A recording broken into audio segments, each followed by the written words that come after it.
Chapter 3. Danger. Bears. Finally, the terrier stopped. He fell to the ground, closed his eyes, and didn't move. In the early morning, the bull terrier woke up and struggled to his feet. He was very cold, hungry, and thirsty. He walked slowly toward a pool, passing the cat with a bird in his paws on the way. The old dog watched the cat as he started to eat. His tail wagged with interest.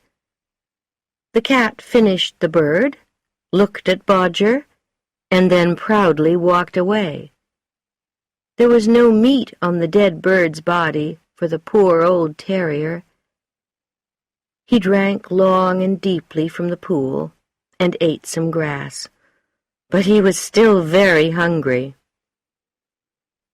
Soon the young dog walked over.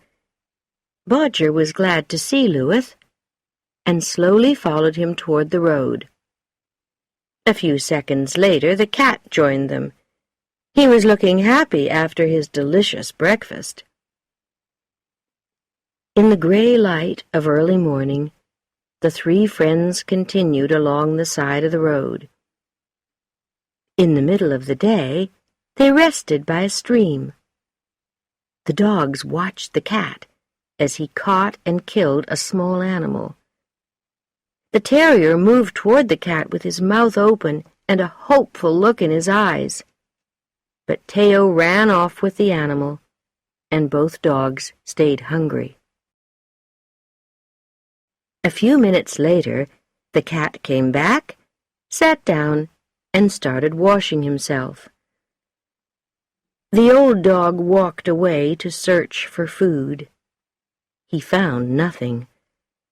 Sadly, he lay down under a tree, put his paws on his dirty face, and washed himself. The Labrador wanted food, too, but he wasn't a real hunter. He often went hunting with men, but not alone. He drank deeply at a stream, and then they all started their journey again. The road went high over the hilly, wooded country. Below them, the land was full of incredibly beautiful colors: red, yellow, gold, and dark green. Late in the afternoon, the old dog slowed down. He was very weak, and his body was shaking. The cat noticed this and started to walk closer to his struggling old friend.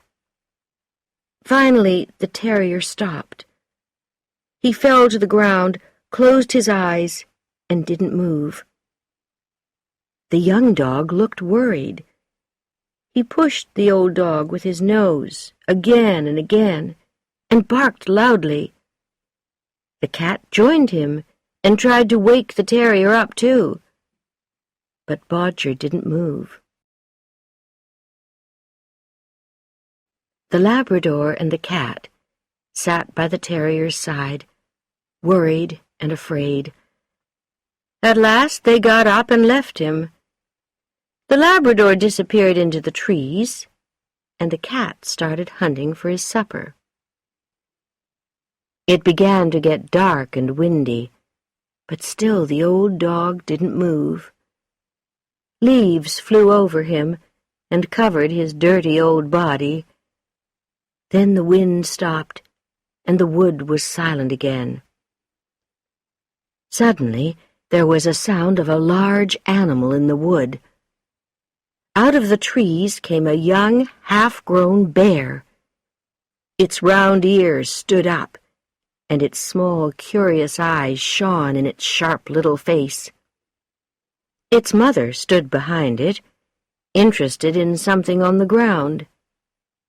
The young bear saw the terrier and watched him for a minute.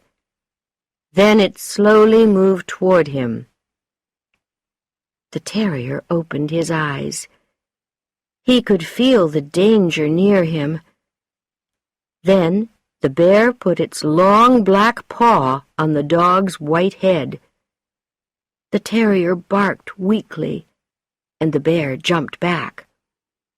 But the dog was quiet, so it came nearer again. The excited bear hit the terrier with its paw, harder this time. The old dog wasn't strong enough to fight back. He barked in pain and bravely tried to struggle to his feet. The bear attacked his aching shoulder. The smell of blood excited it, and it climbed on top of the dog's body. It started to play with the terrier's long white tail, biting the end of it like a child with a new toy. But the poor old dog couldn't move. He lay down with his eyes closed, feeling no pain. Around the corner of the road came the cat, with a large, dead bird in his mouth. When he saw the bear, he stopped suddenly.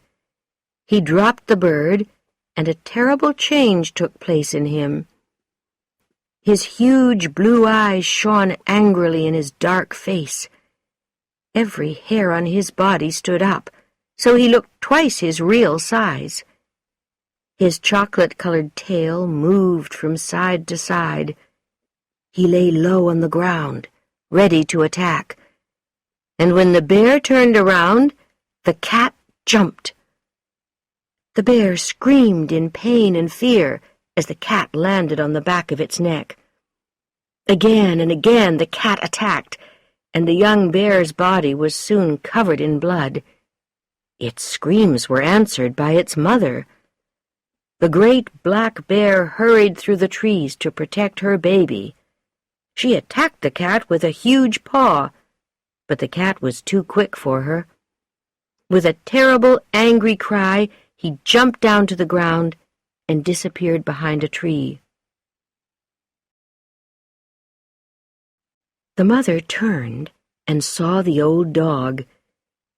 As she listened to the cries of fear and pain from the young bear, she felt crazy and angry.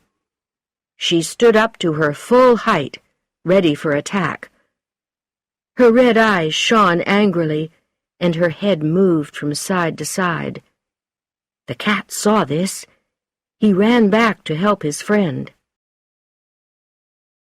When the mother bear heard the cat's terrible screams, she felt nervous and afraid. She lowered her head and started to move back.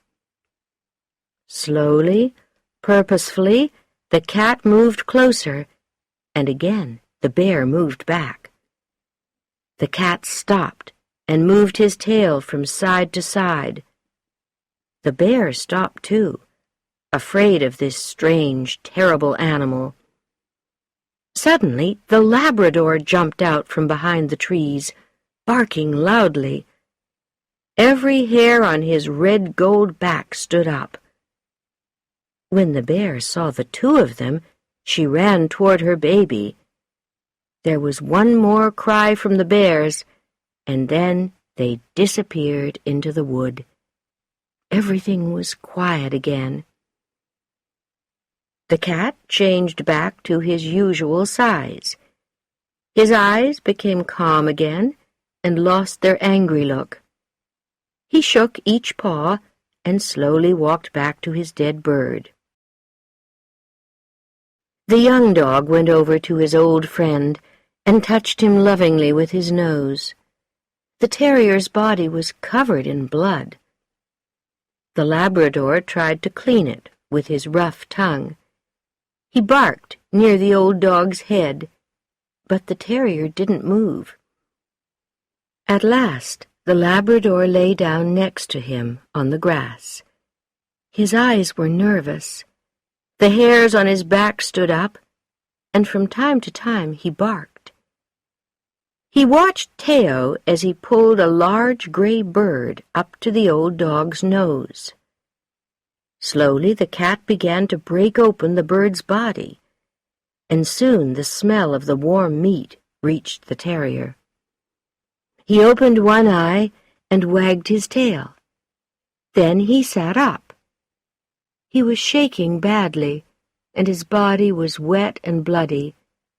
But when he saw the bird, he looked interested. He pushed his nose against it and began to eat. The cat sat down near him, proudly washing his tail.